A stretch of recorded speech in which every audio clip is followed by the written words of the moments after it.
தம்பி நம்ம பையன் 10வது படிக்கிறான், அவன் டியூஷன்ல சேர்த்துக்கோ. என்ன சார் நாளைக்கு காலேஜ் வந்து இன்னைக்கு வந்து சேர்க்கறீங்க? அது ஒண்ணும் இல்லப்பா, வெற்றி நிச்சயமா ஒரு டியூஷன் சென்டர்ல நம்ம பையனை சேர்த்து விட்டான்ப்பா. உங்க பையன் நான் பாஸ் பண்ண வைக்கிறேன் சத்தியெல்லாம் பண்ணாப்பா. கடைசியில அந்த சர்வீஸ்லயே வந்து சொல்லி கொடுத்தாலும் உங்க பையனுக்கு படிப்பு வராது எழுதி வச்சு ஊரை விட்டு ஓட்டான்ப்பா. அவனை பிடிக்கதா பசங்க அனுப்பிச்சிக்கிறேன், வீட்டுக்குள்ள பிடிச்சிருவாங்க. ஒரு நிமிஷம் சொல்றா, புசிங்களா புசிங்களா சூப்பர்ரா, என் பையனை பாஸ் பண்றேன்னு சத்தியம் பண்ணல. முதல்ல கையை விட்டா, கையை விட்டா நம்மளே ஏமாத்தி ஊரை விட்டு ஓடுறான். அவன் அப்படியே துணுக்குள்ள வெட்டி நம்ம வீட்டு முதல்ல கீழே போடுறா. நான் சார் அக்கா பையன் ஒழுங்கா சாப்பிட மாட்டான்னு போன்ல பயமுறுத்துறீங்களா? நான் அப்படிதான் சார் பண்ணுவேன். ஓ அப்படியா? உன் பொண்டாட்டி போன் பண்றேன்.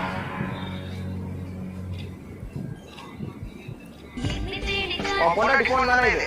என் உடம்புல சேஃபா இருக்கா? என்ன பார்த்த ஜோக்கர் மாதிரி இருக்கா? நாளைக்கு என் பையன் பரீட்சையில பாஸ் ஆகல, உன் பொண்டாட்டி மேல பாஸ் ஆயிடும். சார் அக்கா பையன் தம்பி நான்